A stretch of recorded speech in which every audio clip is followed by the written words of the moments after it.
be talking about that. And of course, the World Malaria Day will be celebrated on Thursday. We are keeping tabs with what is happening as we speak. There is a stakeholder meeting that is currently underway. And just very quickly, the Ministry of Health is currently hosting a breakfast meeting with various stakeholders on preparations for this year's World Malaria Day in celebration that will be held in Nyakach in the great county of Kisumu this Thursday. And according to the ministry, we still are yet to get where we should be in regards to malaria, and especially in Turkana, Kisumu, Migori, and also Siaya and the coastal region.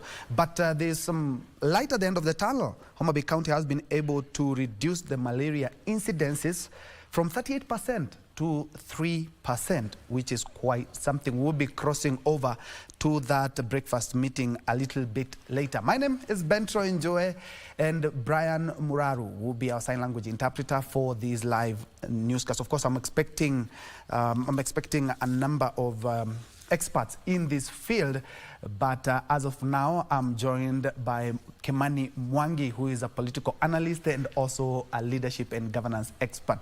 Karibu sana. Thank you so much, Njue. Yeah. Yes. And by the way, I forgot to mention that a lot has happened in the last 1 week. Unfortunately, on Thursday, we lost a general. Yes. And we buried him in Siaya on Sunday. And in as much as the investigations are continuing, there's something that came out that a lot of Kenyans did not see coming. We expected a state funeral with all the pomp and color. Yeah. But the good general said that, and he lived a very simple life. He said, I just want a very simple life. Something maybe you took out of the funeral of the late general. But, you know, when we see the men in uniform, you never get to know them. Because all we see is their tough faces, the stories of their conquests in the army, in the battles. We never imagined about their soft story about their human nature. That apparently it has come out that the general was a man of the people. Quite charming, quite affable, interacting with his junior. In fact, I was seeing a photo. I'm not sure, but whoever posted it said it is the photo of him in his last flight. And you could see him seated on the plane.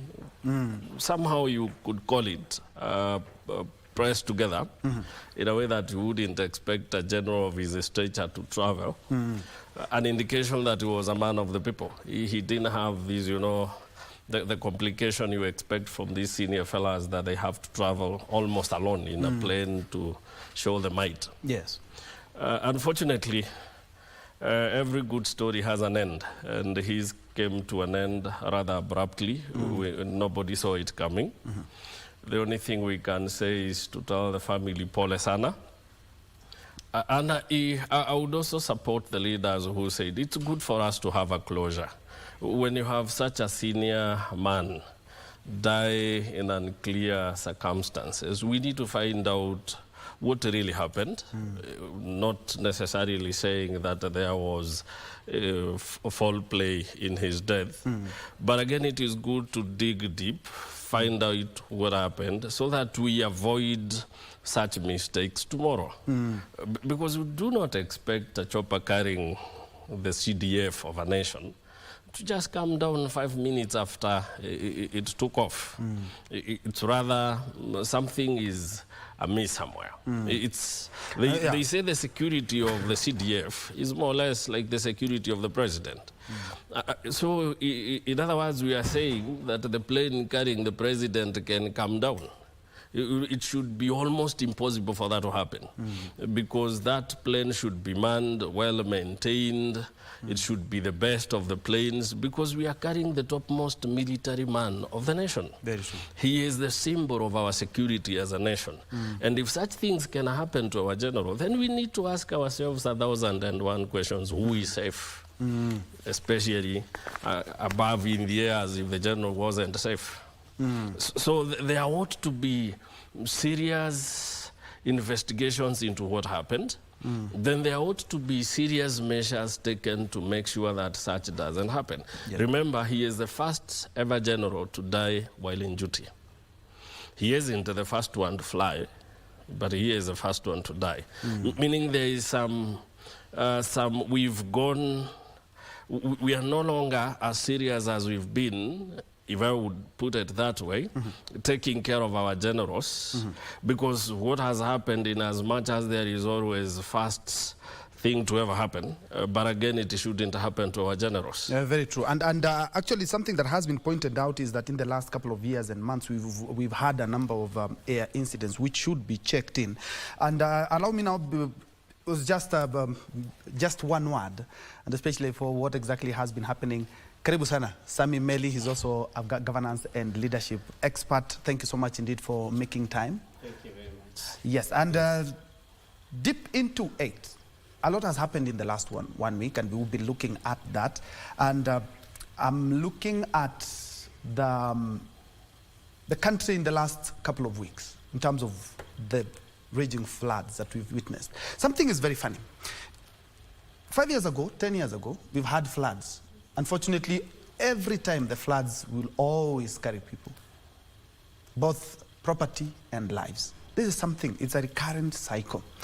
Red Cross yesterday said that 35 people have already lost their lives. And those are the ones who have only been reported. We have not talked about the livestock, we have not talked about the property, we have not talked about the crops that have been taken over by the raging floods. And something that is coming out is that our drainage systems really need to be checked.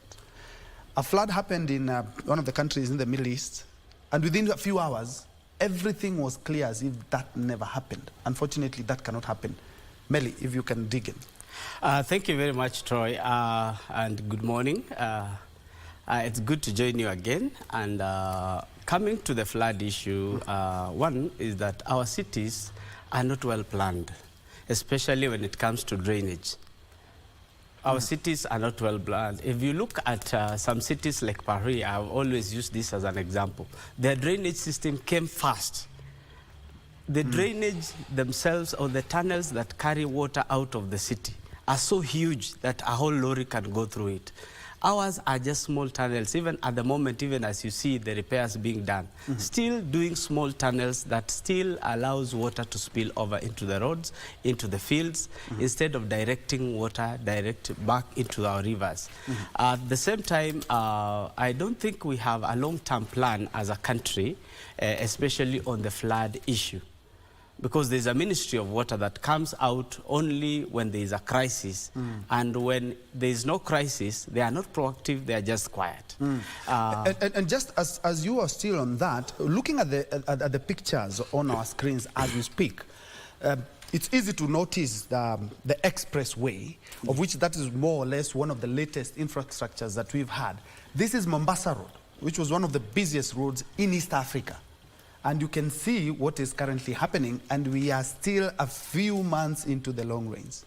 Yeah, if you look at the expressway in itself, it's a gutter in itself. It collects water and then directs it down to the next road. So it's just like, in fact, even the drainage has just been done after the road. I thought the drainage comes first, so that as you make the roads, you know where to direct the water. You look at our roundabouts. They are just doing drainage at the moment, and they used to be flood zones. You would even go out of the roundabout to the first lane to escape the water that is on our roads. The drainage that we have at the moment must have been the independence drainage, because we have not done serious work on drainage. Because if we rush to make roads, for example, and our country has become a concrete jungle, with no direction as to where the water is being directed to. Every other contractor comes on site, given work to do, but is not directed on where the water will go. We have city planning, we have departments like the NEMA. Was assessment done before the road was done? Look at the culverts, the size of the culverts used. If it was to rain a little bit for a whole day, for example, we will flood as a nation. Right now, the young men are enjoying carrying ladies across the road because they cannot wade through. Before you leave the house, you have to think first of a gumboot. But how many Kenyans can carry a gumboot around?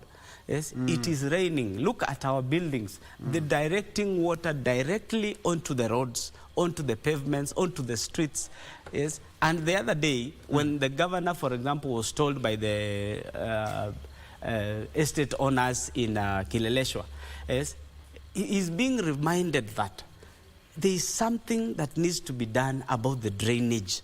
Because at the end of the day, on regular days, even without the rain, we have encountered sewage overflowing onto our roads, sewage overflowing into the compound where children play, where we even park our cars. And I think in the future, if security has to be improved, we have to do away with perimeter walls, because they are another cause. Somebody comes, puts up a perimeter wall, like I saw in Mavoko the other day. Yes, it blocks water, and all this water is directed to people's homes. Yeah, I saw somebody with a fish yesterday. Yes, somebody caught a fish where fish should not exist in the first place. So we need to be serious as a country and direct our efforts. And at the same time, let us not be the only people who run the show. For example, if you are the CEO, you want to run the show alone. Bring people on board. Public participation, and they will always. I was telling somebody yesterday, water came first before human being. Yeah. Yes. So the water knows its way. Water knows its roots to the sea. So whether you like it or not, one day water will show you where it has to pass. And it's very sad because a police officer who was helping out some people here in the city was swept away by the water. In fact, even the body has not been found up to date. It has not been found. Yes. That's the sorry state that we are in. A sorry state as a country. We are also joined by Dr. Haron Isaac Hassan, who is a leadership and governance expert. Thank you so much, Doc, for making time for us. Thanks. And we are just looking at maybe a one-week overview of the latest events in the country. And I jumped the gun because I actually did get one of the statements in regards to the late general, because that also has happened in the last 1 week. Died on Thursday, was buried on Sunday. Actually happened to be there as well. But I love the simplicity of how everything was done, and especially those were his wishes. Doc, just to wrap it up, he was one of us, and the simplicity in the whole event as we also wait for the investigators to complete their investigations. Thank you very much, Njue. I think my condolences to the General's family. General was a humble man. He has proved to the world that being a general is just a duty that has called on his way. But for him, he opted to be the most simplest human being on earth, which gives a lot of lesson to our Kenyans who probably celebrate when one of us leaves us. And the simplest way to celebrate is to make sure that you humbly rest the person who left us, the way the general has been done, and then of course support the families that have been left behind. And therefore I think the take there is that let's be as simple as the way the general was buried, and we wish his family patience and wish them all the best with the absence of their father. I know it's a very difficult time to be without a father, but I'm sure they will be collecting themselves and happily continuing with their vicious circle, which is we come from God and we go back to Him, and definitely death is an ultimate for any living creature, and therefore if we believe in that, then I know life continues. And again, from all the stories that we have heard from people who are very close to the general has left legacy in the military. In our defense forces, he left legacy. And with that legacy of his, which even the president echoed and said that when we are graduating officers soon, I think, I don't know when the date is, he said all the things, the visions that he had for the military will be seen in that graduation. And definitely we'll expect a lot of things. When the president has pointed out, then it must be a very significant thing that we know will be of beneficial to the entire defense forces, as well as the people and the nation they take care of in terms of the sovereignty of this nation. Daud Tonje, the former general, has still his script, which is being used within the defense forces. And therefore, we expect all the script that the general has left, General Ogola has left, to be also used in shaping up and modernizing our defense forces. Let's look at the floods. And Mandera is one of the counties that is experiencing this. We've lost lives in Kiambu, Machakos, Nairobi, Kirinyaga, just to mention but a few. Waswahili wanasemanga msiba uliojitakia haina kilio. We decided to pick our own sword and kill ourselves. Why am I saying that? The corruption that has gone into us has started eating us because we blocked the nature. You block nature, nature will go into react and work on you.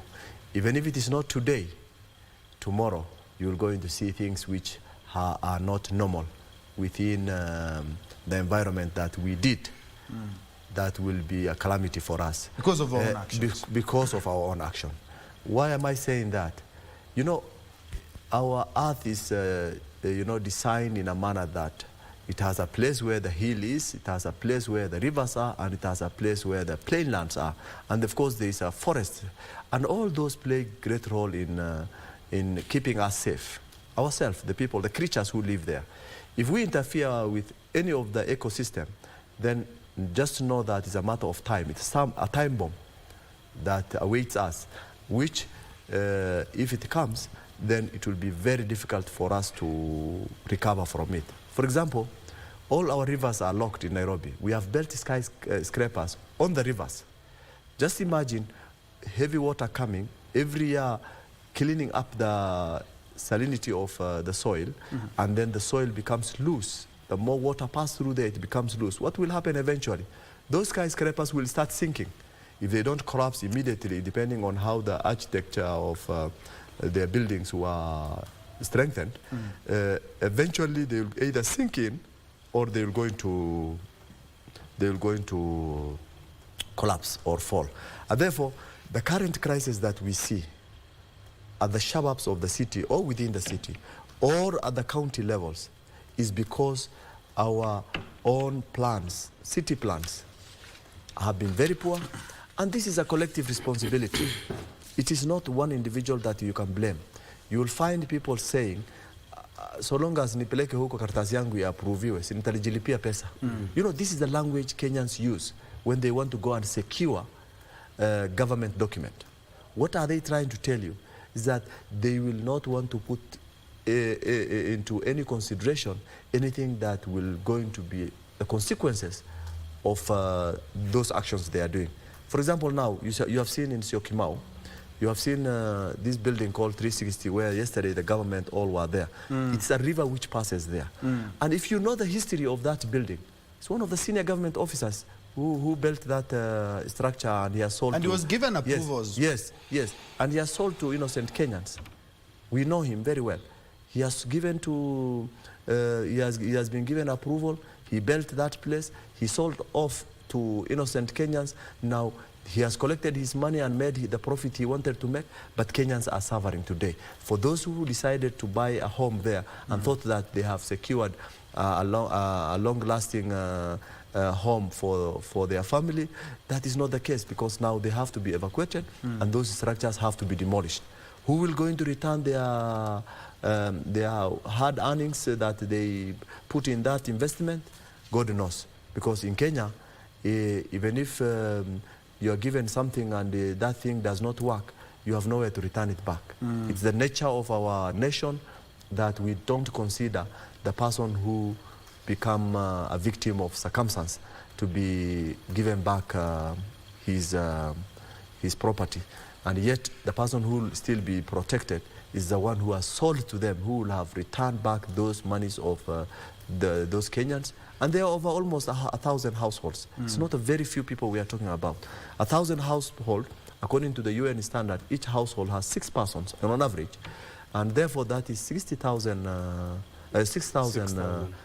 families, individuals, probably. Some are more, like us who have a lot of children. I mean, I have 8 children, and therefore I cross the boundary of the UN standard, which is a maximum household is 6. But me, I've already crossed that. Yeah. And there are many others who have 12 and 15, or even 21, whom I know are, who are family members. So those included, you will still see families who will be displaced. I saw the governor of Machakos taking some immediate action in terms of summoning all those who are involved. But again, I don't think if that will go go anywhere far. Because of the way corruption has eaten us in this nation, I don't think if we can ever be saved. We only remain to cry every other time. Kimani, let me pick from where Doc has left and where Meli left. And Meli was very clear that indeed water was here first before us. And if you look at the waterways, they really know how they follow the trail. But unfortunately, like a very good practical example the Doc has mentioned is at Syokimau, where you will see that the guy is building on the river. And actually the water now has to follow his building, unfortunately. But looking at the corruption that we have, yes, and this is a catastrophe, just like Doc says, mwiba wa kujichoma. Every time we're waiting for the long rains, we always know what will happen. We'll have some flooding, we have loss of property, we also have loss of crops, and also loss of lives. And that has already happened. And we are still deep into the long rains. I would summarize our problem in 2 ways. One is that we fail to appreciate that whenever there is a conflict between nature and man is always the victim. It is age-old. Any conflict between nature and man, and no matter how sophisticated we've become as men, we will always be victims of nature. Because as Meli has said, nature came before us. Even in the history of creation, God created the world first before he created man. So we came and found nature. Number 2, it sprouts again from having a government that has no regard for its people.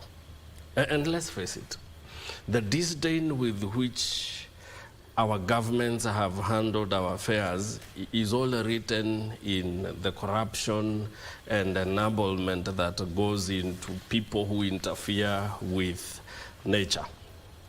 So when the government does not care about its people, it will give a contract to somebody to do the express highway, and it will know that this person has not done any drainage system, that if it rains, all water pours down to the Mombasa Road, and no one cares. This guy is paid, certificate of completion is given, and all is well. Why? Because nobody cares about the people in the government. I think for one, it's time the government showed respect to its people by respecting the laws it has put in place to regulate urbanization and planning in this nation. That's number 1. Because we are not short of laws. We have them in plenty. In fact, we have them in abundance. We have many laws than what we need. But now the problem is the corruption and the corrupt nature of our leaders and the people we've given positions of influence. Why on earth would you allow somebody to do a house where there is a waterway? And it is known that once you do it here, it will block the water, and the water will definitely find a way. Look at our slums. They are done along the riverbeds. You find, like in Kibera, there is the river, the Ngong River that passes through Kibera, right? And yet you find thousands of people live by the banks of those rivers. What do you expect when the rains come and the water overflows? These people will definitely become victims of their own actions. But again, the problem we have, and we must call it out, is the government. Because the government has city plans. The government, as Meli rightly put it, ought to have appreciated the fact that we need clear drainage systems. And it ought to have gone on before any road is constructed. The first thing in mind should be, where are we going to put an elaborate drainage system so that wherever there is water, the water does not flood the roads. The water will find its way to wherever it goes, because the water knows where it is coming from and where it is going, because it follows the gradient, and the gradient is well known by the planners. The rivers will always be, and the water bodies will always be at the lowest point, coming from the highest. So all that is needed is to create a drainage system that allows water to flow naturally to where it goes. Flood-prone areas are well known by planners. Yes, these are lands that belong to people, but again, the planners knows that these are flood-prone areas. We know them. We know the places that will flood every time it rains. So what should be done is that the planners should sit down, come up with a elaborate drainage system. In as much as we allow people to build, people should build in places where the drainage are so well done that even when people build, the water will still find its way across the buildings and go wherever it has to go. But the moment we become these corrupt people who do not care, all we care is about money, it's the case and all unfortunately, we know every cycle, every flooding cycle. We know exactly what's and the going to pain happen. is, it comes happen, we pretend to be doing something, the rain ends, then we go back to sleeping. We don't even do dams that would arrest this water, so that when it comes next, at least to do water harvesting and make some good out of it. Imagine the waters that have wreaked havoc in our cities. What if we had a way of arresting that water and making sure, say, even 50% of that water is harvested? Then when the drought comes, we would have a lot of water even to reprocess and even give it to people. So we have dry taps when when we are in dry seasons, and then when the rain comes, people are dying because of excess of water. That's why you look at our nation. The problem is that what we normally call democracy in our country is not democracy. It is a kleptocracy and a mixture of kakistocracy. We are led by the worst. And then we are led by thieves. And unfortunately, the planning themselves, and Melly, I think you can come in on this one, the planning, the urban planning. We always have the urban planning, the maps, we have the plans since independence. So we know exactly this is what happens at a certain place at a certain time T. But unfortunately, when it comes, we are now looking into who allowed somebody to build a house here, and that building, the planning, the approvals were done by mostly county officials, and especially in those counties that we see a lot of havoc that the floods have caused. Now, the biggest problem we have in our country is to allow politicians to run the show. That is the biggest problem. As you say so, because during Mwai Kibaki's time, we had a Ministry of Planning that ended up even giving us Vision 2030, which the successive governments are shelving it under the carpet, because there is no futuristic view from these leaders. I think as a country, we need to sit down, come up with a strategic plan, for example, for Nairobi for the next 50 years. Whereby, if we were elected, you stick to the strategic plan. You don't come remove the cabro that were put by Kidero, you put yours, then once you leave, I come, I remove those cabro, I replace them with something else, yes, just for people to see the beauty. Yet, the underlying issue at the end of the day is that soil was meant to absorb that water under natural seepage into the underground. Right now, as I said before, we have a concrete jungle. At the end of the day, where is the water that used to seep through the soil into the and enjoying the other water table? Where is that water going? Now we are directing it elsewhere. And at the end of the day, we will have a country whereby we complain of floods every other time. We put aside funds for El Nino. Once El Nino doesn't show up, we put that funds into something else, or eat that fund and we forget about it. What are we planning? If you look at some members of parliament who have already a strategic plan for their constituency. For example, I like Engineer Sudi so much because in Kapseret constituency, he has a strategic plan for every 5 years. What am I going to do? So the citizens know, or the voters know that in this financial year, this school is going to be constructed, that road is going to be repaired, that one is going to be done. But we do things haphazardly. Right now, if you walk in Nairobi, if you are not going into a ditch where there is water, you are in a muddy situation. Yes? Because we don't have that strategic plan. That as a country, what do we want the futuristic view of Nairobi to be? What do we want the futuristic view of Machakos to be? Because we are transferring the problems of Nairobi, channel them into one river, and take them to the people of Garissa to sort themselves out. Because everything, the water that used to go this direction has been taken to this other direction. Somebody puts aside, there are houses constructed on the riparian land. Actually, there's a riparian land law that prohibits you to construct anything 30 meters away from the middle of the river. But what are we seeing? Houses, concrete, up to the edge of the river. I would see another house the other day. It has been swept, the whole soil under the house. The house is just being held by the beams.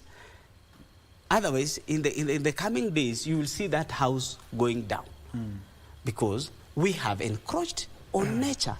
And as Wangari Maathai said, may her soul rest in peace, nature, when you play with nature, nature will fight back. And it is hitting us left, right, and center. If it is not the floods, it is the drought. Yeah. Because we are careless human beings. If there is a worst human being that has lived, is the human being alive right now. Yeah, because it's actually destroyed the nature. He has destroyed everything. And, even the people talking about climate change are the ones throwing bombs everywhere. At the end of the day, the ones who are promising to promote this climate change or promote that are the ones doing seeding and destroying the nature. Very soon, the rain that went to Dubai will be lacking elsewhere. We'll have a new zone where there'll be a drought. And unfortunately, Africa is the worst when it comes to droughts. I think we are a playing field for the world. Yeah. Yes. And now we have an extended panel. Before you hand over I wanted to our welcome, scholar, before you hand over to our scholar, yes, there is one critical thing that at least Kenyans should understand. We have spent over 88 billion constructing expressway to just destroy our normal road that we had earlier on, Mombasa Road. Because we have put structure and 88 billion can build a road from here to my homeland.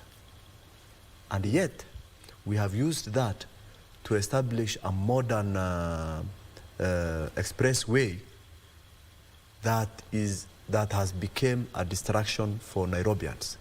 Go down, you drive down there. I use expressway every day. It is very effective when all is well. But when water comes like a river, like a few days ago, you will start speculating, am I dying or I will make it? Because you are on top there, floods have catch up with you, your car cannot move, you are forced to hit the walls that they have constructed beside. The good thing is that you cannot fall with that wall if you are careful, but if you hit that wall, still you'll go down. But all those water are going down there, and now potholes are plenty on our ordinary Mombasa Road, which Kenyans spend their money to use. Were we to destroy Mombasa Road to have a well orchestrated corruption that minted our money more than 88 billion, between Wayaki Way in the Westlands and Mololongo. This is the thing that Kenyans should ask. We don't need that expressway if that is how it is actually it's possible. destroying. Exactly. Actually, that's clawing back the gains. And I'll allow us to now introduce another panelist, Oscar Omondi, who is a leadership and governance expert and also a university don. Karibu sana Oscar. Thank you very much. We are looking at the floods because we actually, this is the one catastrophe that we always know the end result. We know that every time in Kenya we have the long rains, we have floods, we have loss of lives. As Red Cross yesterday reported that we have around 35 people. And those are the ones that have been reported. Looking at Nairobi, Machakos, Kiambu, Kirinyaga, and of course where our good friend Dr. Isaac Hassan comes from. The floods are carrying almost everything, loss of lives and property, and also crops as well. And counties, every time they put an emergency kitty to ensure that they take care of those floods. But unfortunately, we always have a recycling. Yes. After 5 years, we cannot say that 5 years ago we didn't have floods, now we have floods, or 5 years ago we have floods, now we do not have floods. Thank you very much for inviting me, Troy. Welcome. But again, the discussion that we have with you here sometimes gets a bit boring because we are always repeating. I think we've discussed floods before. Yes. But I told you that after El Nino, we were not prepared. Okay, the last time we were talking about the drought.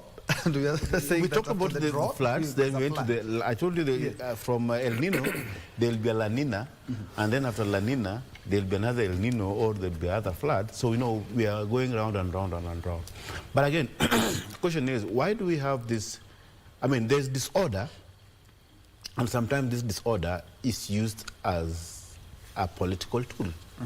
Because we all know there's disorder, from what the panelists have discussed. I mean, we agree that disorder, but now, is the disorder intentional? Do you think the people who are in authority does not know what is happening? They know. They made those decisions for those things to be there. They are very much aware. They made those decisions to build on these rivers. I mean, there's no way somebody can build by the riverbank without the authority. The authority, no. But that disorder, somebody benefits from that disorder. So the root cause of that disorder cannot be solved unless a radical change, a radical shift is put in place. For example, Meli today referred to somebody called Engineer Sudi. When we get to that level, that means it becomes acceptable for us to refer to Oscar Sudi as Engineer Sudi. Those are the engineers. So he was talking about the MP. Yeah, the MP. The MP has had... I thought they shared the name. So, okay. No, I mean, it's the MP that they call Engineer Sudi. No, engineer could be AKA. You see, when it becomes acceptable... No. Okay. This is the problem is that we have, even in government, that is the disorder, the level of disorder, that people who are not supposed to be called engineers will be called engineers. These are leaders who've been elected into office. They are meant to, that guy called Sudi sits in parliament. They are meant to make policies in parliament. And unfortunately, we have so many, but the implementation phase is... Yes, and we do so much reforms, not only in Kenya, in the whole of Africa. We do a lot of reform work in paper, but we cannot be able to implement it, mostly because it's a copy-paste thing. So a lot of reforms are carried everywhere, even whenever there's a bill that comes down. People at policy levels make very good paperwork. They do a good research. They say this one. We even form different authorities. Like, if you see the history of NCA, National Construction Authority, this was an organization that was formed after a fleet of high-rise buildings that's coming down, and they were killing people, and they decided, let's have an authority. Currently, you will see some of these authorities are ranked as the most corrupt authority. NTSA, why did NTSA come into place? It came into place because of what? Michuki rules that were in our roads. Then we decided to do an authority to make sure that our roads are safe for us. But yes, the other time when ESCC did their feasibility study of corrupt organizations, NTSA was more corrupt than the police for the first time. They became number one. Why did they become number one? Because now it becomes a conduit for corruption. So what we're dealing with is not like we don't have the best ideas. The other problem that we have in Kenya and most in Africa, in developed world, best ideas are in government. In undeveloped world, best ideas are in NGOs and in private. Businessmen have gone up proper. Those proper engineers are out of government.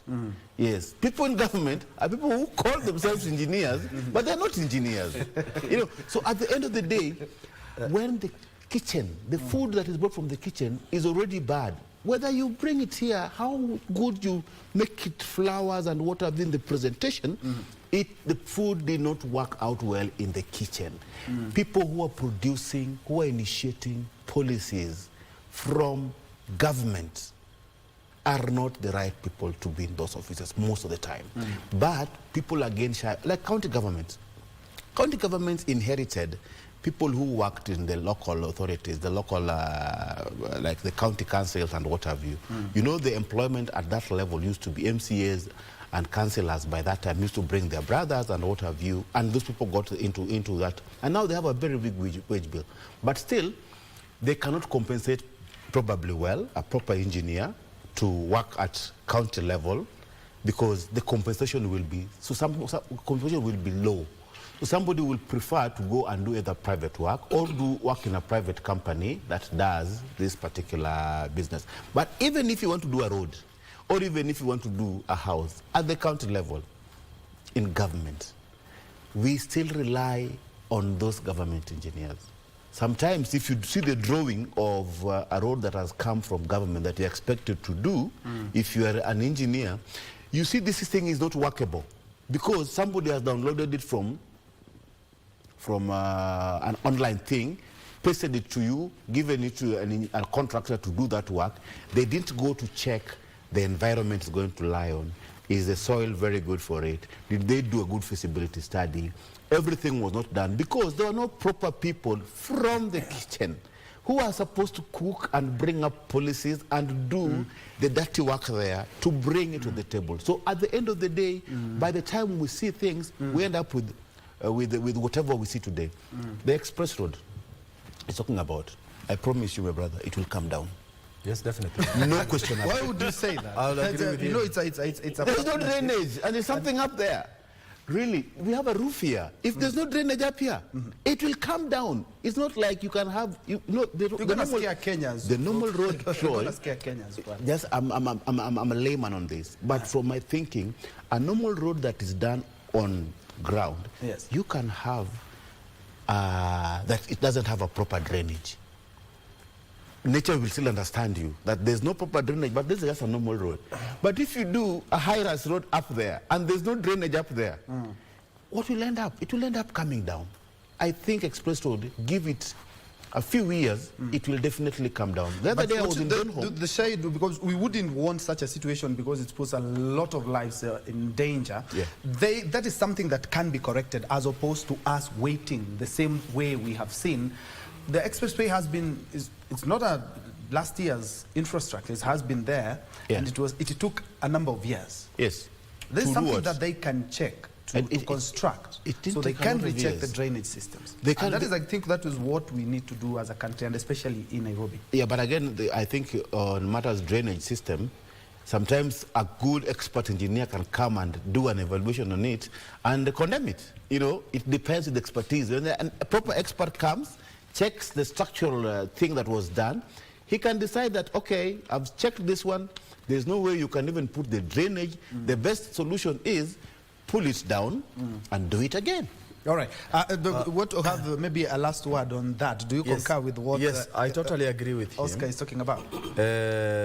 First, I don't want to leave this out, which he mentioned specifically, Mheshimiwa Oscar Sudi, in regards to utilization of titles. In Kenya, we are proud to use any title. You'll find multiple honorables on the street. You'll find multiple doctors on the streets. And of course, engineers are not exceptional. And of course, we have also chairman and a lot of other things that is a nation that is full of titles. So we don't need to think about it a lot in terms of why should we call someone an engineer, yet he's not an engineer. He could be an engineer of other Engineer does not necessarily mean that you have gone to school of engineering. Could be an alien. And you could be an alien. So you could be anything. So we respect his title because that title has been used in many forums. And let's respect that title until we prove as scholars. It was only a problem that his papers does not warrant that. I completely agree. Secondly, in terms of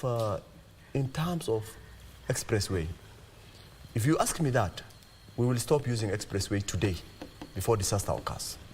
Expressway has developed a lot of cracks and nobody is looking at it. I am a user of expressway. Thank God, from the time expressway started, I could go to my house very easily in 15 minutes and come to my office in 15 minutes. And I left my house 15 minutes ago before coming to the studio here. I only got a traffic jam just at the Njue House roundabout, Kenyatta Avenue roundabout. That means in terms of efficiency, we thank God that was good. But compare it to Thika Highway, this is a crap. And I tend to think the earlier we save Kenyans, the better. The president must himself say that this must come to stop. We have used 100 billion to construct that road. The good thing is that it's a PPP. Yes, yeah, but we are paying it. We are still paying it. So we want value for money and minimize the risk that Kenyans are likely to go through. Kenyans are already, by nature of their poverty level, going through a lot of risks in their life. And if China bridge, what are they called? Roads and bridges. Road and bridge initiative company, constructors. This is a huge company. They build even in Western countries. But the things they build in Western countries give value for the money that they are given. Here, we don't. And the problem, let me tell you one thing. We know that the money we have used, partly, Chinese were forced to pay 10%, and therefore they have to cover their 10% based on the quality of the product they will give you, because they're not going to get any money. And therefore they will compromise quality, 1. 2, the materials are compromised. 3, and the risk of Kenyans becomes high. So Kenyans are compromised as well. For those who have been involved in constructing that road, please let them take away, let them take back and bring us our money. Or bring it down before disaster occurs and redo that road again and have a very clear. It only costed us 300, how many? 3 billion to construct Thika Highway. 300. 3 billion. 122. 122 billion. And this one costed how much? Almost 100. 88. The express highway? Around it. Was it 76? No, 103. The first one was 68. 103 billion. Then I think there are some other things that... Exactly. So look at 45 kilometers and look at 16 kilometers. It is also good to take the difference in years and the... Depreciation, we agree. Well. But the quality of the product they have given us is it is something that is wanting. All right. Gentlemen, away from the flooding, because unfortunately this is something that we always know what is going to happen. And looking at something that we will be looking at immediately after this break, and that is we are 40 days into the doctor's strike. At least the good thing, we also have a doctor on the bench. The religious institutions now say that we need to also have a sit-down. The medics had a sit-down with the religious organizations yesterday. Yesterday, the medics didn't show up. The Treasury said we do not have money. Where does that leave us? And we are 40 days into the strike. But hold the thoughts. We will be back after these short messages. Just in case you joined us, this KBC News Check, where we are looking at the state of the nation. We will be looking at also the Connected Africa Summit that is currently underway at Uhuru Gardens. We're also keeping tabs with the PASSET Conference, that is a partnership for skills in applied sciences, engineering and technology. Is one of the hotels here in the capital. We have the Kenya Union of Clinical Officers demos at Green Park Terminus. We will be looking at that as well with my panel of experts. The Finance and Budget Committee are meeting on the division of revenue bill in Parliament. We're keeping tabs. Land Committee meeting with the PS cooperatives. That's also happening at Parliament. We also have the Commercial Affairs and Energy Committee meeting on the on Kenya Pipeline Company accounts. They are doing that at Parliament. The East Park, they're also having a press conference. We will be getting to that a little bit later. We'll be having that in Thika. Thank you for joining us, but a quick breather. We'll be right back.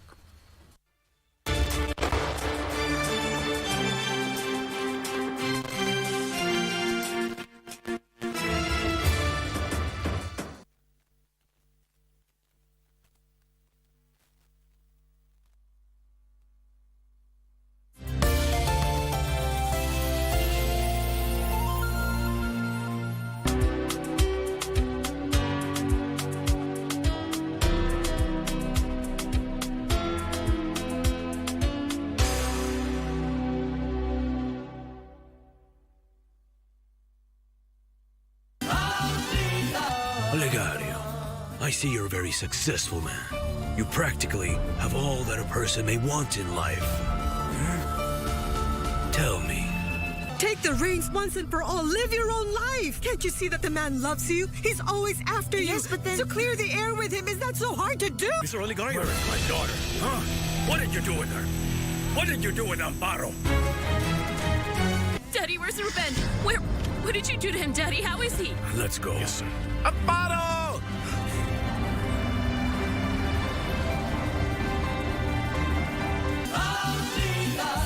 Kenya Broadcasting Corporation is Kenya's most trusted news and entertainment brand. Grow your business, acquire more clients, and reach new, diverse audiences by advertising with us. We connect brands to audiences that matter, driving results for brands and enhancing your current marketing strategies. We have packages for all needs, and no product is too small for us. Contact us today and capitalize on our combined power of radio, TV, and digital platforms. KBC, connecting Kenyans.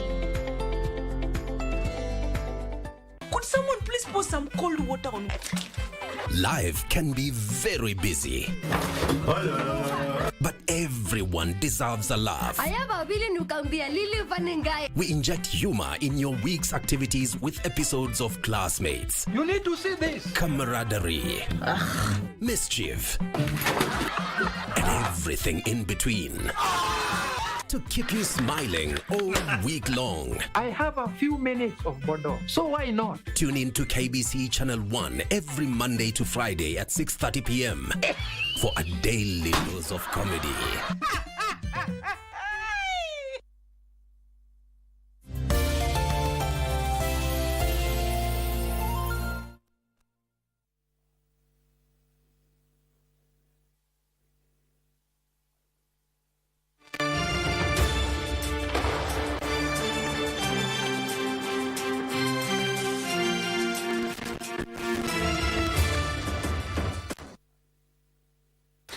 Welcome back to News Check, and many thanks for keeping it KBC Channel 1. I have 4 panelists. We have Kimani Mwangi, we have Sami Meli, we have Dr. Harun Izaki-san, and also we have Oscar Mondi, who is also a political analyst and also a lecturer at one of the universities here in the country. We were looking at the flood situation because unfortunately this is something that always happens each and every cycle. Every year we have floods, and not only do they take away lives, they take away property, crops, and also infrastructure, as we have seen from some of the pictures in the media in the last 1 week. Very quickly, what do you believe? Because we have said that we have the best policies, we have the best laws, we have the best everything, but unfortunately we do not follow that. What do you think should be the end game? One, I think, you know, we may have poor drainage system. That doesn't mean we don't have the drainage system. So I think it is high time we sit down and improve on our drainage system to mitigate on such losses tomorrow. So there ought to be deliberate actions geared towards ensuring that in our urban planning, the drainage system is elaborate, it is being improved. We may not be able to get it right 100%, but we can greatly improve on it. Number 2, we need to do the difficult, the ugly, the unwanted thing. We need to crack down on those who build in places they shouldn't build, and we need to give the water its ways. by doing the difficult things. You may have corrupted the officials to build where you know you shouldn't. In as much as it is good to go for the officials that were corrupted, those who build where they knew buildings should not come up in waterways and riparian areas, the government ought now to move swiftly, ensure that it has secured all the riparian areas to protect people from these seasonal deaths that come with floods. It also needs to clear all the waterways in flood-prone areas by demolishing any building or any structure that stands on the waterways, because it shouldn't be there in the first place. It is time to reclaim the waterways in the cities and in our urban centers, and it is something we should have done. We must do it. Yes. Meli, to go back to the good professor's word that Professor Wangari Maathai said, that if you destroy nature, nature will destroy you. Unfortunately, that is exactly what is happening. We're talking about climate change. And even when the rains come, they come in abundance. And in Africa, mostly, practical example in Kenya, we are not able to utilize these waters. Yeah, I come from a minority community, and therefore we have a saying that whenever a sheep gets lost, we blame the ram. Then one day the ram disappears and we have no flock. We have always trusted our leaders on leading us towards getting solutions. But I think some of the things that we are experiencing are of our own making. Because if you live somewhere where a trench is blocked and you are quiet, trying to look for gumboots to jump that trench instead of uncloaking it, yes, we have to take responsibility. Yes. I have been to a market somewhere. Somebody has built, what do we call them? These sheds where they sell the vibandas, and it's over a trench where water passes. And whenever it comes, the dirt is washed, it blocks from the beginning of that, for example, is a hotel or a grocer, yes, and part of the grocer remains go into that trench. So in short, we create a problem, then complain. Why can't we be like the Rwandese in Kigali, where there is a cleaning day, where we open up trenches ourselves? Because we cannot always have the money to do that. The government cannot always allocate money all the time for one road or one trench, which we block ourselves. There are people who put culverts to enter their homes without considering that water will pass, how much water is passing. So you reduce the diameter of the trench so that you get to your home, but create a problem, then blame the government. We have to take responsibility ourselves. We have to take the bull by the horns ourselves and say, we have to take control of our own lives. Somebody is building a perimeter wall, then we keep quiet. Huyu ni nani anajenga? Huyu jamaa akona pesa. At the end of the day, tell this guy, water passes here. Yes, mobilize the community and tell them, sit that person down and tell them, like the way Kileleshwa have come up until they get the ear of the governor. Yes, though sometimes they are brushed off, but there should be a responsibility from ourselves. This country belongs to ourselves, and the Constitution in Chapter 1 gives us sovereign authority. It doesn't give it to anyone else. It doesn't give. In fact, we donate to the president. So why do we blame the person we are donating the power to? We take control ourselves and say, in our place, there shouldn't be any blockage. Yes? As they are making this road, I remember there was somewhere they stopped even a road contractor and told him that this place has to work like this. And they had to come back to the drawing board with the engineers, and it was designed that way. So when we keep quiet, then at the end of the day, the problem comes. And then we come on talk shows like this, discussing the problem we knew where it came from. We saw thicker superhighway being constructed without, what do you call it, the drainage at that time. Then when people complained, the drainages were made, in fact, better. Though sometimes they block. So for the expressway, we have to speak out. For the city, we have to speak out. For even the country, even the people down there in the Lower Tana have to speak up. The Budalangi people, even that lady says, Serikali's idea, that was speaking up. And at the end of the day, there were dikes made at some point. There were bridges made at some point. So we shouldn't keep on complaining. Let's come up with solutions also at the grassroots level. And we empower the leadership from the lower level. The village elders are despised nowadays. Nobody listens to them. Yeah. And Doc, I like what Melly is talking about us as Kenyans.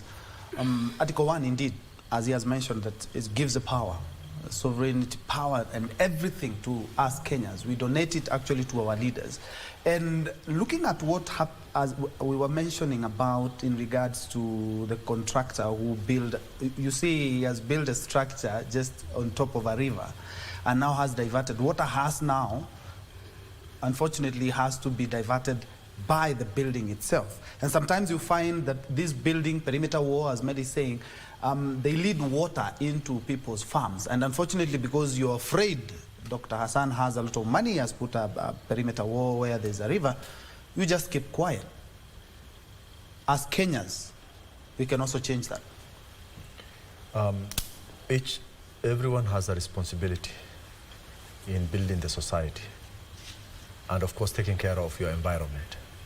That gives you the privilege to collectively have an environment that will be conducive for everybody in that settlement. Now, we know very well Kenyans can throw anything from their windows of their cars on the streets. Even with the provision of dustbins, their conscience does not tell them that this is supposed to be thrown in a dustbin. So they don't do that. So we have a challenge with the society themselves. And therefore, societal problem is so strong that we need a lot of resources to change the dynamics and thoughts of our society in order for them to understand that this is a collective responsibility. One. Number two, in regards to wreck contractors, I think we need to bring them to book and let them answer for the damages they have caused within the society.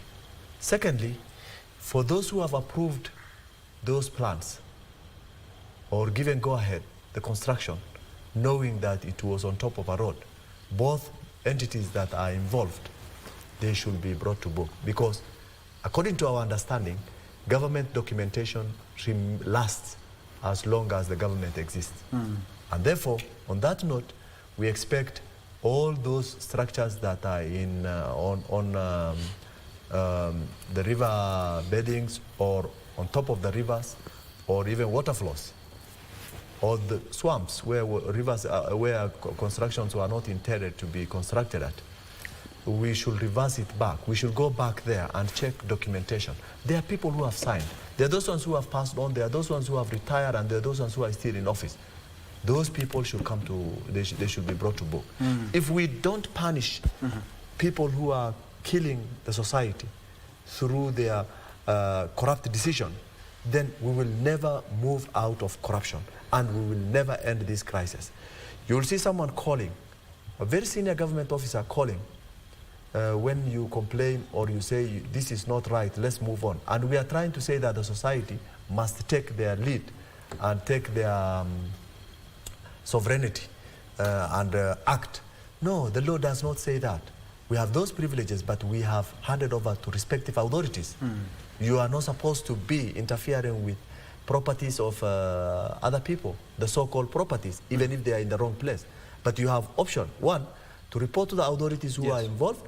Two, to go to the police. Three, to demonstrate if people are not doing the right thing, or communicate with your leaders so that they are able to echo it out with the right people. It's a good thing you mentioned about speaking out, because there's a point where some residents, I think it was in Athi River, where they complained about a company that was dumping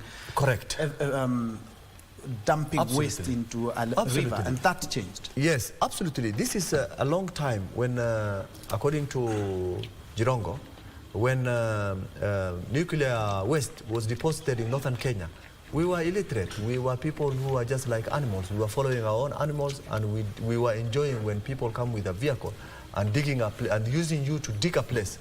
Our people were used to dig their own graves because they dug that place. Once they finish at night, they are told to go home with no money.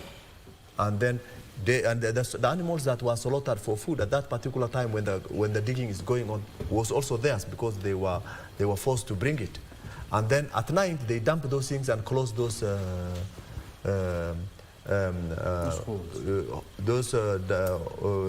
places that they were trying to dump the nuclear waste. And our people could say, we dug this place, what magic has happened? And they could tell them, this is magic. At night it usually closes itself.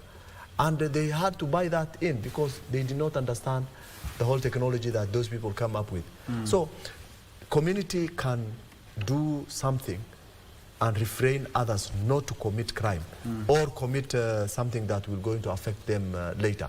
But the problem is, the community leaders are given some tip. When a contractor comes, have you seen how contractors work in Kenya? When I'm given a contract in certain location, I look for the elders and the chief, I give out some money. You do not understand why money is given to you. But a contractor has come and telling you, I was tasked to do this road for you or this dam for you, but because you are the community elders here, have this money.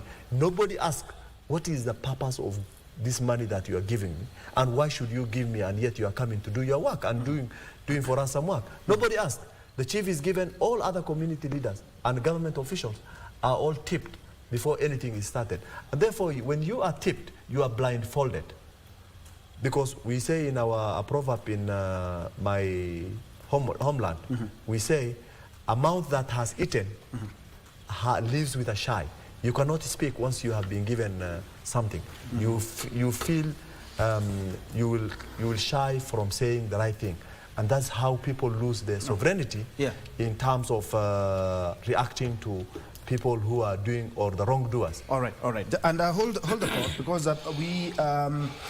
keeping tabs with what is happening at Safari Park, the Ministry of Health is currently hosting a breakfast meeting to deliberate on these year's preparations for the World Malaria Day. As you can see, currently speaking is Madam Muthoni, who is the PS for Health. Let's listen.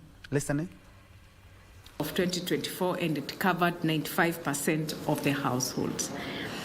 The strategy, again, that is the Kenya Malaria Strategy of 2019-2023, achieved a 7% decline in malaria incidence and mortality, which reduced by 32%. So we are moving in the right direction. Okay. I hope you're not telling me to repeat. So the new strategy, that is 2023 to 2027, is under development, and will address the emerging issues, re-emerging issues that include climate change and cross-border malaria control, leveraging on primary care networks. Remember, I keep saying, in our country, we have about 29 border entry points. And every now and then, when you look at the influx of the people coming in and out of our country again, and the change in terms of vector-borne diseases, we are prone to also have probably a bit of a change in strategy on how to deal with the issues, and especially malaria. But with partnerships through and through. And I want to encourage you, please, don't work in silos. We will not achieve if we continue working in silos. That you want to go and fundraise your small fund somewhere. Somebody else is also fundraising at the same time. The ministry is taking a lead in a big campaign, but you still want to stay in abeyance. I want to encourage all the partners, come on board and don't come through back doors. Make sure you come through the open door, the front door, because the ministry has an open door policy. We don't close people. So please come, have a conversation with us so that we can see how we can eradicate malaria in this country. You won't do it alone. You'll keep going round in circles. And if you really want to be genuine, then come to the ministry and give a proposal of how you want us to move forward. We can't do it alone. Therefore, to all the partners, be on board in this boat. if you really want us to impact and sustain. The issue here is be impactful, be sustainable in everything that you do. The ongoing cycle of net distribution, also known the Mass Net campaign, began last year, and we are aiming at completing the distribution to all the targeted communities by the end of June 2024. And we are aiming over 15 million nets to have been distributed in the campaign. You see, why I'm talking about silo operations. If you look at our mass net distribution, we surely have a gap. But somebody somewhere has money, and you have not come on board to be part of this. So if we are moving in the right direction and in the same direction with yourselves, ensure that you are at the table. This has been through the support of Global Fund and USAID, through PMI, who enabled us to raise the slightly above 15 million nets, which fell short of meeting our overall target of 18.6 million nets needed to cover all targeted population in the country. Therefore, for the other partners, come on board. We are still ongoing with this activity. It's not too late. Let's bridge that gap of about 3.6 million nets that are required. The investment may not yield the desired results of reversing malaria burden unless every member of the household in targeted regions and beyond positively change behavior and adopt the correct practice of using the mosquito nets consistently every night and in every season of the year. In view of this, we continue to work very closely with our stakeholders at any given time, who include the communities we serve, to enhance the social and behavior change communication campaigns to all the targeted communities, sensitized on correct and consistent use of these nets, among another preventive tools that are deployed to protect malaria. We are working very hard to move away from more curative to preventive and promotive, and hence why we trained, equipped, and tooled the over 100,000 community health promoters. They have been of much help to us, and especially in the distribution of the MassNet campaign. Therefore, if all of us join hands, then we will leave this place a better place. This is what we are terming as the true power of everyone, where everyone takes responsibility and plays their rightful role and acknowledges that zero malaria starts with every individual in the community, and cumulative effort of all of us gives effect to malaria elimination in Kenya.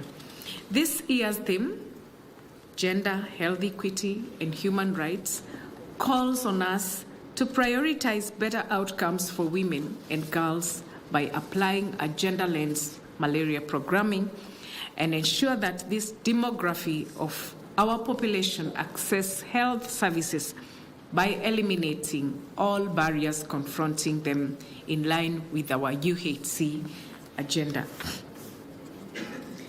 I think in the African norm, you're supposed to, in some communities, you'll find that when there's one net in the household, it is given to the man. So the man covers himself, he sleeps on the best sheets, sleeps on the, and in others it is vice versa. Because gender is not about men, it's either of them. So in others, where there's a mother and there's a child, the net is given to the mother who has the child. so sleeps on the best, under the best net. But what we are saying is whether you are a man or a woman, with or without a child, sleep under a mosquito net. We all know where we want to be to get rid of malaria once and for all. And we know what to do. Intensify our efforts.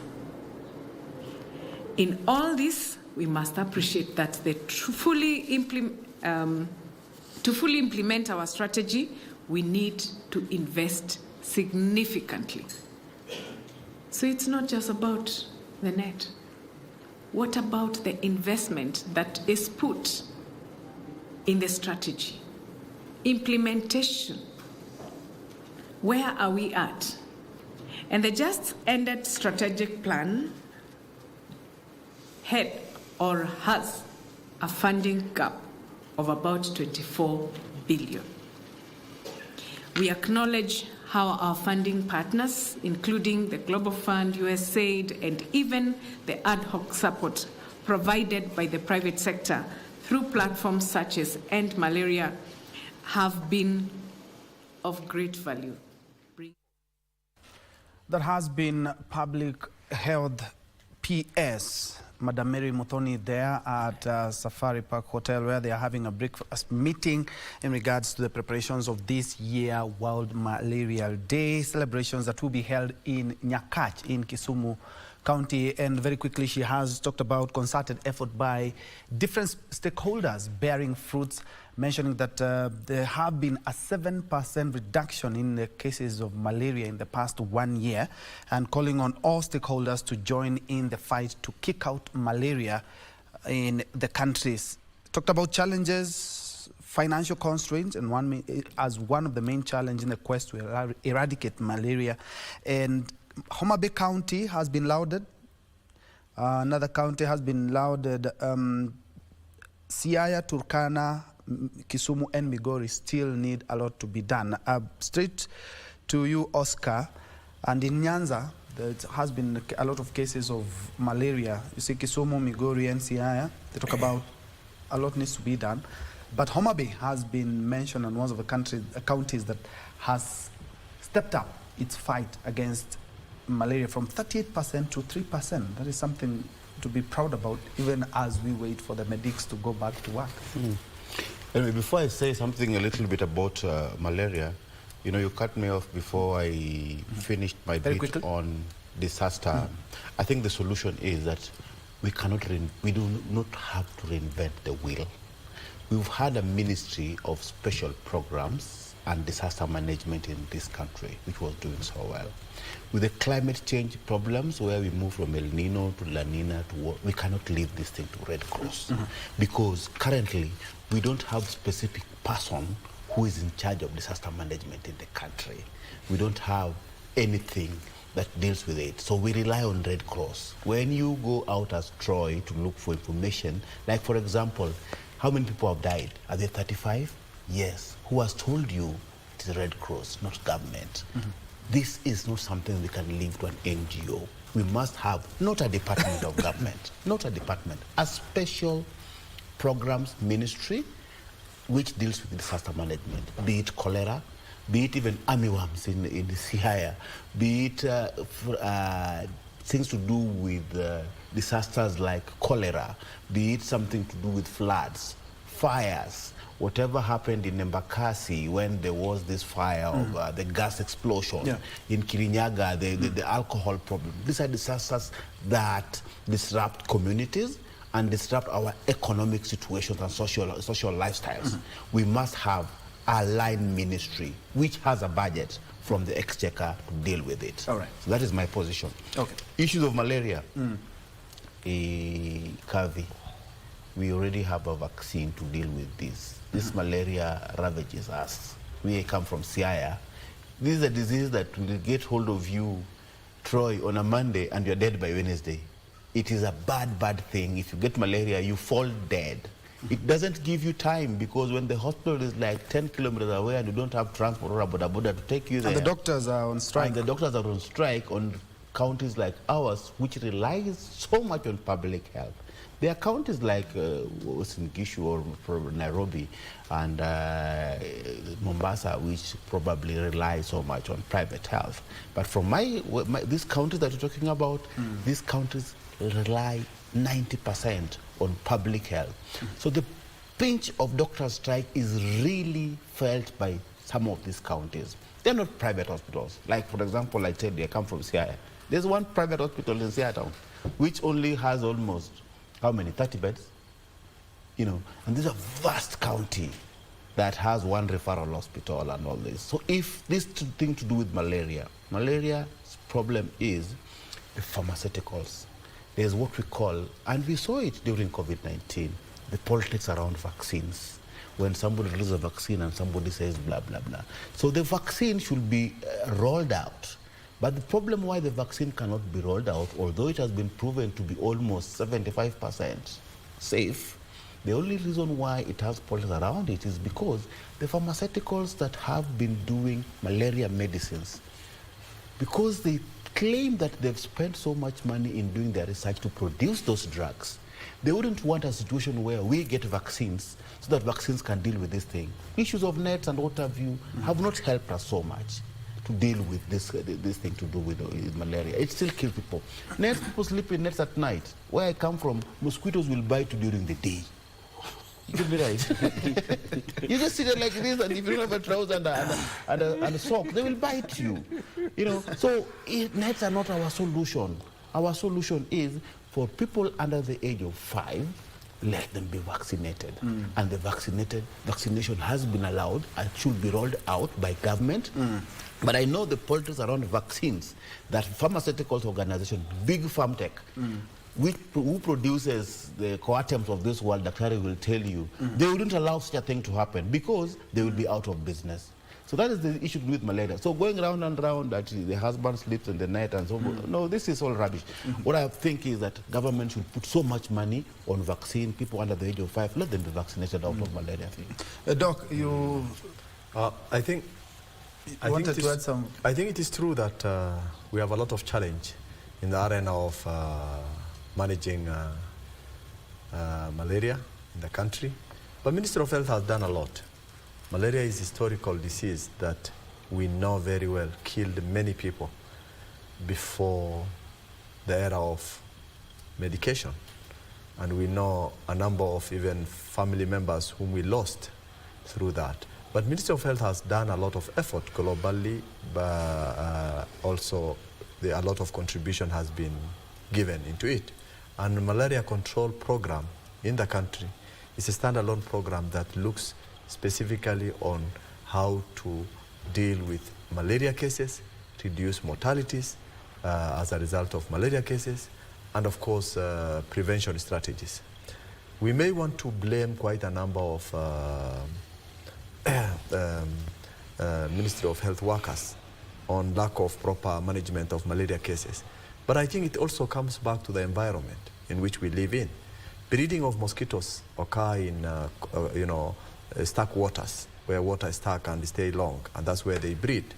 And environmentally, you see we never give concentration on that particular aspect of prevention, because of any disease, prevention is always the best, and that is where you know very well resources can be also minimized. Scientists have gone far in terms of research and to find out whether there will be indeed a vaccine for malaria prevention. In the component of prevention, vaccination is one of it. We know a number of vaccines are in the limelight. They have not yet been fully started its utilization, but we know we are heading somewhere. And I think, as my colleague, the scholar here says, pharmaceuticals have no role in the world of research because they do their research in terms of their drugs. But in terms of preventive measures or strategies, of which vaccination is one of it, these are independent researchers who will want to make a breakthrough in order for malaria, which has been there in the world for years and has killed many people to be reduced. And therefore, if a breakthrough comes with the scientists and the vaccination is on board, I don't think if there's anyone who will going to consult pharmaceutical products, pharmaceutical companies, to whether this vaccination should be rolled out or not. Dr. Ali, I didn't mean somebody's consulting them, but I mean the vaccination politics around it. There's a lot of politics so much around vaccines. Absolutely. I mean, when there is something coming up, everybody will always want to have his way. It's the same thing that we are facing in the floods and construction of our cities. And therefore, the politics will never be out of the COVID project has taken so long. Yes, but so that I think should be rolled out now. I think they want to get it right because vaccination of parasitic infections is so difficult, and science have proved it that it takes long, and therefore we cannot prove that they are having challenges from pharmaceutical companies. That is why they are not able to roll out very easily or very fast. So I think we are hoping that vaccines will come our way one of the fine days before we leave this world, because it has taken long, and many who wanted to see this vaccine have left us. And therefore, on that note then, I think we applaud our researchers, we applaud the ministry for their efforts, and I think malaria will going to kill people now.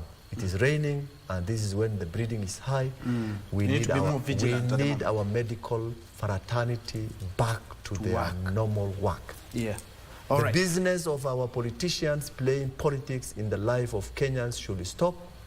The CS, the PS should come out very clearly and agree. I'm not saying they should be paid what they want. Agree.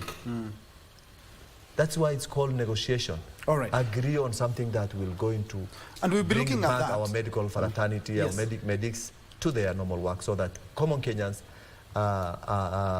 benefit from the services that they used to get. By the way, we are not exceptional. Those who claim that they can go and afford the private hospitals, we are currently having pressure from the family members and communities asking for medication because the government hospital is not working. And therefore, what happens? We keep on sending money to buy medicine from private facilities for family members and relatives and people who know you, who cannot afford, and in any case, who are able to go and get their medication from the government facilities. So I think our doctors should be back to their work. All right. And Melly, we are looking at the health sector, and allow me to play the devil's advocate. I remember a couple of days back, the head of public service said that when the CBA was signed in 2017, they didn't factor in, all those who are negotiating, they did not factor in Treasury, so that it can be able to say that in the next 5 or 6 years, we will be able to have made this money so that we may be able to pay the intern doctors. And also fair enough is that a lot of doctors, the university are churning out more doctors than the government can accommodate as interns. Yesterday, they had a meeting with the religious leaders and gave a wide berth to the meeting that the COG and the head of public service had organized yesterday. The religious leaders have also called for more discussions as well. But let's first of all hear something in regards to that before we delve into this, so that we may have a clear picture on what transpired as of yesterday.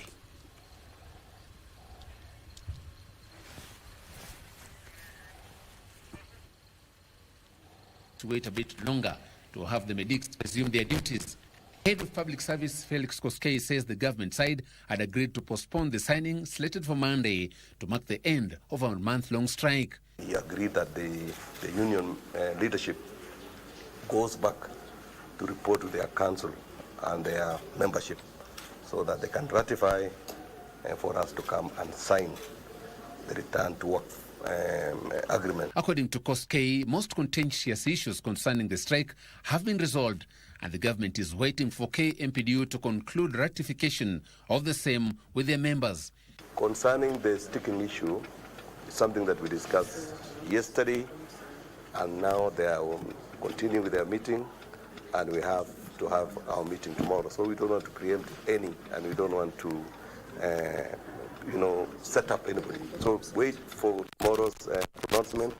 Koskei, however, refused to divulge the details of what was agreed concerning intern doctors' demand for 206,000 shillings remuneration. We are almost at the tail end of this process, so we are waiting for the affirmation, as we've all agreed that we will reconvene tomorrow for the final signing, and we're looking forward to the strike being called off.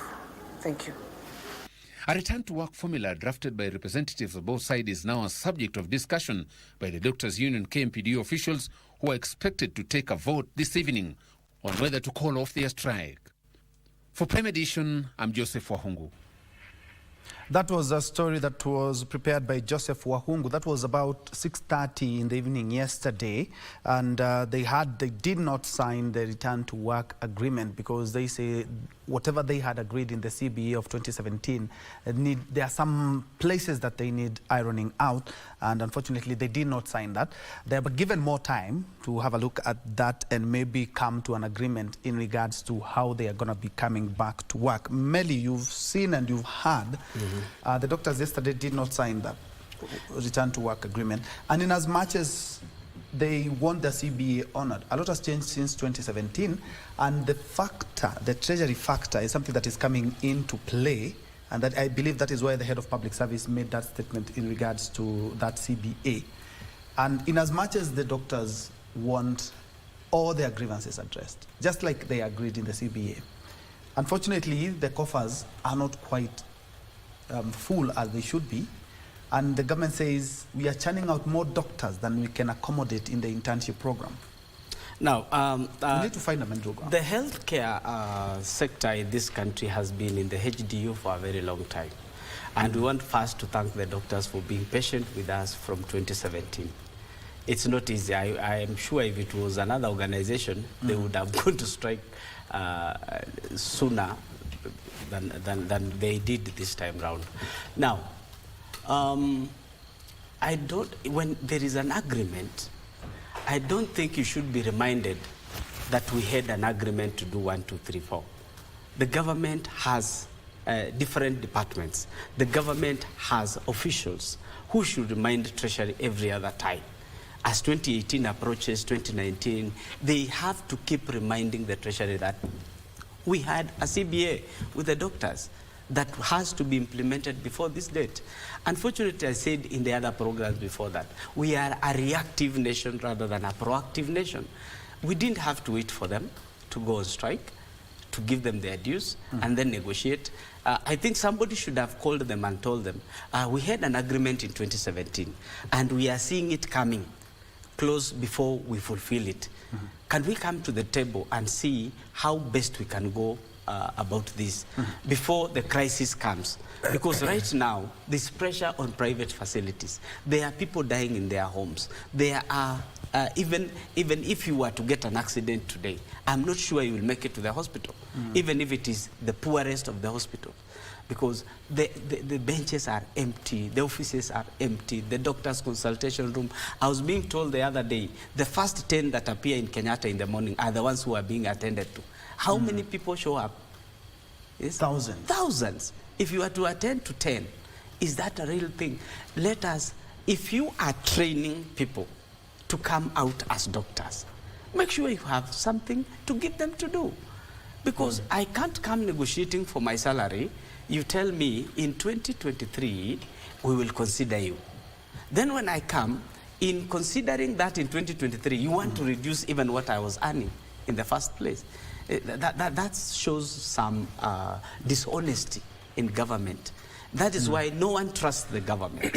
If you were to be sent today, Troy, to speak on behalf of the government, I'm not sure if the people you'll be speaking to will trust what you are saying, because they don't know who else will come and brush off what we had agreed about.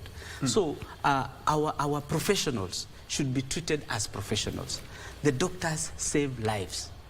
I am sure when they return, we will account to what we have lost, because I don't think they are the people who are in HDU, the people who are in ICU, the people who came for emergency services and did not get are alive at the moment as we are speaking. Even as we talk about the developments in malaria, yes, we have to celebrate that. But I think the PS and the CS should be dressed in sacks as they speak to the country.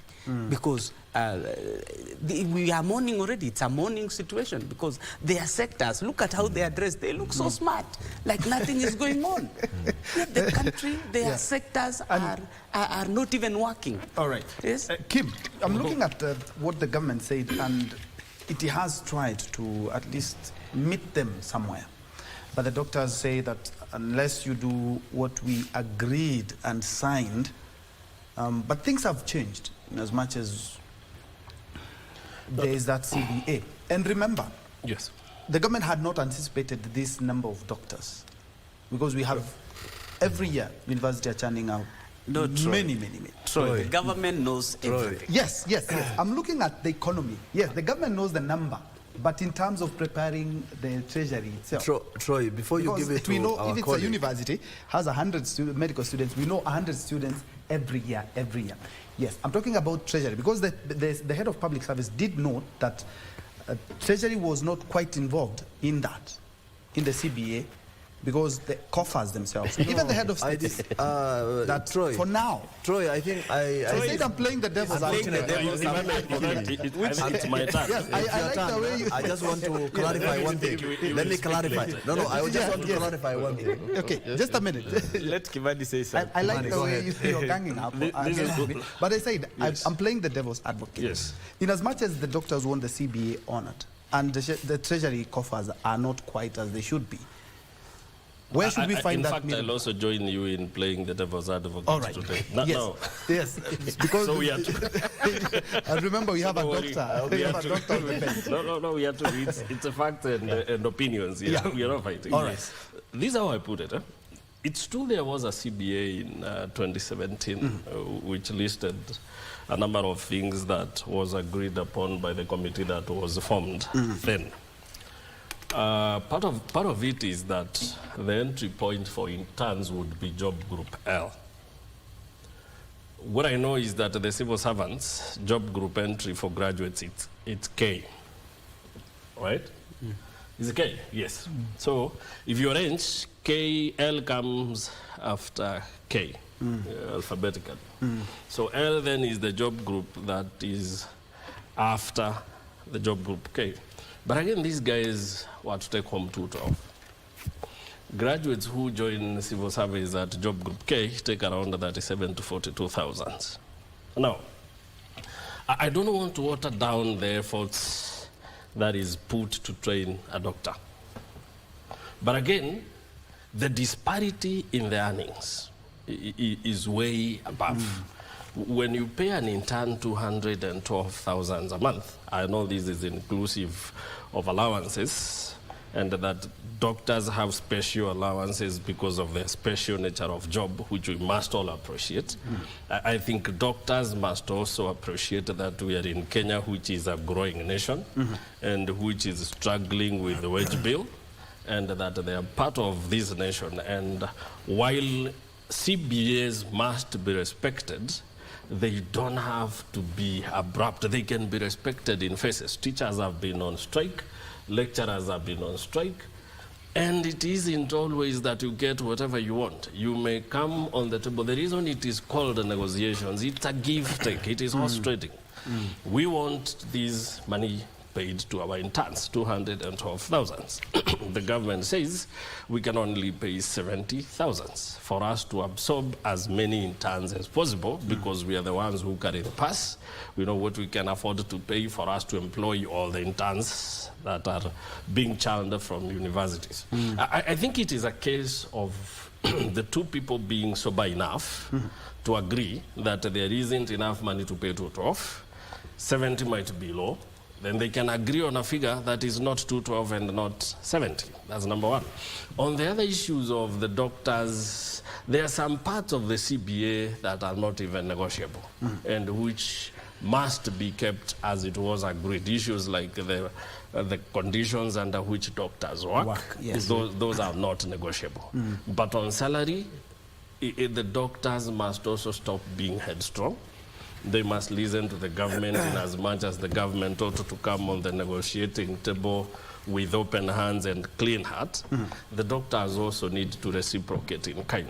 I'm even thinking it is time in Kenya that we group doctors together with military officers and restrain them from ever going on strike.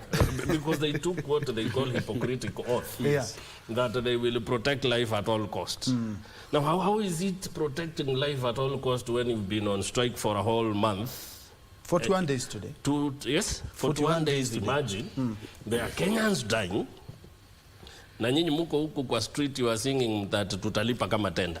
And it is also good to note that these doctors, Njue, as you know, private hospitals in Kenya do not employ its own line of doctors. It's our doctors in public facilities that will make sure that they have pressed the government to create time for them to go and work. These guys, my brother, earns in excess of 600,000, 700,000 because these guys, they have like 6 or 7 hospitals to attend to. You want a doctor, it is an emergency, he has to be called by his colleagues, but in as much as you know, don't duty because this guy is working for another hospital. We need to put all these things on table as a government and agree and be tough on doctors as well. In fact, I would say that there is a member of parliament who ought to bring a law to amend and include doctors with military officers. They should never go on strike. But again, in as much as they should never go on strike, the doctors should, the government should also not undermine what it has agreed with the doctors. It can implement it in phases. It can meet doctors halfway and talk on gentlemen's. You don't have to beat your chest telling these people that this is a piece of paper. It is not a piece of paper. It is a contract which you committed yourself into as a government. You must honor it in as much as you don't have to honor it once. But the doctors must also understand that they took an oath to protect lives. They're not doing that for 41 days. They're on street singing and dancing. It's okay, they need pay. But again, we need doctors. These doctors were trained by our own tax money. Doctors didn't pay school fees for themselves. We paid for them to be trained. We need them in hospitals working for us. It is not a request. It is a fair refund of what we inputted in them. So it's a matter of government being tough, but again, fair enough. And I would tell the government it's time they take this matter beyond this strike and come up with laws. If doctors feel that they don't want to be grouped together with military officers, then they can quit and work for private sector. Can I wrap in a bit? Okay, just a minute. Doc almost took our head off. The right of it's unfortunate. Right of reply. Yeah, it's unfortunate that my colleagues don't understand how medical school operates. It's unfortunate for your child to go to university, graduates at the from the university, you attend his graduation, and he fails to do anything in the society to earn his living. What do I mean? If you finish medical school or any of the medical field, you complete your university course, you are expected to go through a 1-year internship, which is called academic internship, which allows you to be registered with the relevant authorities to practice in this nation and in any other nation. There are those who come from other universities outside Kenya who must sit for exams as well before even they go for internship, for them to be allowed to go for internship. Imagine 7 years in campus, you graduate, University of Nairobi is here, you graduate, you are happy your child has completed the university and he cannot go and treat even you. Does that mean that we must just fold our eyes and say that universities are producing a lot of medics and therefore we have no money for them to go for internship? We are not talking about employment of doctors. Nobody is actually mentioning employment of doctors. The year that they'll be doing their internship, pay them so that they finish their internship, because they'll be working as a qualified doctor, but it is the requirement for them to be under supervision. It's a practice globally, but they are qualified to work that. And if they are, you are entrusting them with patients in the institutions, and these hospitals for internships are specific, prescribed by the governments that are providing registration, then we must rethink and say, indeed, we must complete academic career for the students that have been in campus for 7 years. in order for them to go and help themselves and help other society outside there. If I may so interject I a think bit, is we it need that to why understand. We need to understand we that need to one. look at the 212 in order for us Number to two. Just a minute. Number two. CBA is not. Treasury was not aware of CBA. That is not true. The design was aware, of, but they... the design of executing a CBA, collective bargaining agreement, is in a manner that all entities who are responding to that CBA must sign to it. Treasury has signed to it, confirming availability of resources for the agreement in that CBA. Ministry of Health have signed to it that they will go and submit the budget every year in order for them to fulfill the requirement for the CBA. Judiciary, which was an authority and a signatory to that document, as an arbitrator, has signed to it, and that is how it was approved. It's a legal binding document, and there's no one way that you will say the Treasury never had this. And this is 2017, by the way, that's 6-7 years down the line. And therefore, it is negligence. It was something that people never wanted to do. And now when the reality catch up with them, they are trying to look for a different language. Finally, Just a minute, okay. just a minute. I'm informed that the CEO of IPRA is actually on a function on petroleum stakeholders today, and he's talking. Just hold the thought. We first of all listen to him. We are planning as a whole. That means the State Department of Housing is planning with the State Department of Energy to provide power, the State Department of Water to provide water, the State Department for Roads to provide the road infrastructure. And that is why we are saying every affordable housing must provide space up to 5% for charging infrastructure. Yes, Waziri, yes. Where the initial causes of problems for government agencies, what is slowing down the uptake? I would assume, for instance, you'd see the president, in a convoy of electric cars itself. What is stopping that? What is slowing down the uptake? And let me speak of the public. Number one is consumer awareness. Number two is apprehension and lack of information. And let me coin that into resistance to change. And I did give an example when we were in the plenary, and I said that 25 years down the line or 30 years down the line, when the world was moving towards having vehicles that were having automatic gearboxes, there was a lot of resistance of the same, and people would say, oh, these vehicles do not have power and what have you. Today, we have about 80, if not 90% of our vehicles that are automatic. So for me, that is the one area that is causing the delay, the apprehension, the lack of information, and that is why we are creating the awareness. Number two, of course, is the financing gap, and I've spoken into it, and we are urging DFIs, we are urging the commercial banks to step into this space and help Kenyans in terms of financing so that we can have increase in the uptake of the e-vehicles. Yes. The government make the shifts? You see, we are living in a relatively constrained budget headroom, but yes, progressively, even government Has been a Principal Secretary for State Department for Energy, that is Alex Kamau Wachira there, responding to questions by journalists. They are having an energy and petroleum stakeholders meeting, and more specifically on the EVs, the electronic vehicles and charging ports. And because of the interest of time, we will have that in our subsequent bulletin. But back to my panel of experts here. Let's. You had a point. I was on the point that if we must complete academic process of our students in medical schools or medical field, we must accommodate the internship process. It's part of the, or else we must find a way to pause universities not to produce medical, or colleges not to produce medical staffs. Then in terms of the CBA, I think I have already mentioned very clearly that this is something that is legally binding, and it does not rule out renegotiation. This should be very clear. What we are trying to say at the ministry is that the renegotiation process did not work out very well. There is a disconnect between the CS and the medical fraternity in Afia House and also in the union.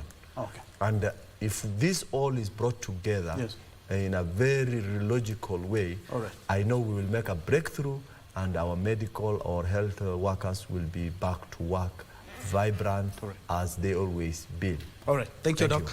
In 30 seconds? I mean, 30 seconds. I didn't get enough time today to discuss this, but anyway, I think you, Troy, and Kim, you tried playing the devil's advocate here. It failed. We got to be realistic as well.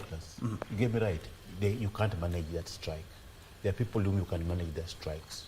For example, these doctors, if you don't have them, you know, they're paying their bills.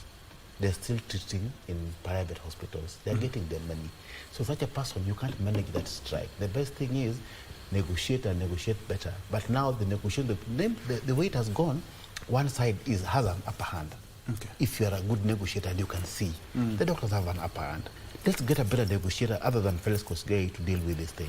Otherwise, the same way I talked about disaster management in the country, that let us create a national special program and disaster management which deals with the risk management. These floods are happening in India, everywhere. We will be sending experts from that ministry to go and see how they're managing it there and bring that expertise here. Okay. And we'll be doing that.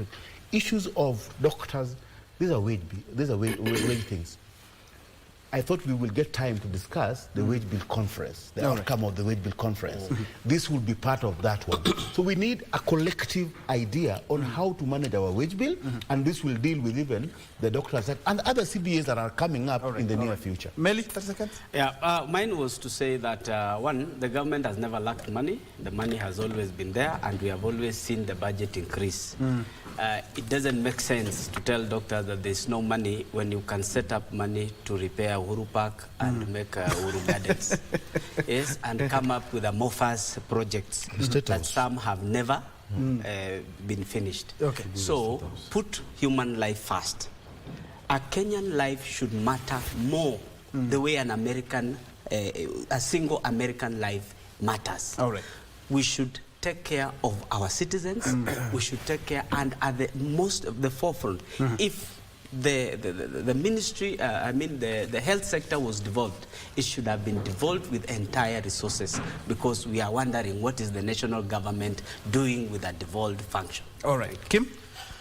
Firstly, I would say we need to appreciate that the government is the one that manages funds, and that we understand our country is ridden with the debts that are taking much of our money. It is also good to appreciate that the wage bill of the nation has gone past 1.12 trillion, which is very high, needs to come down. Part of it is looking at doctors and asking, are we paying them too much?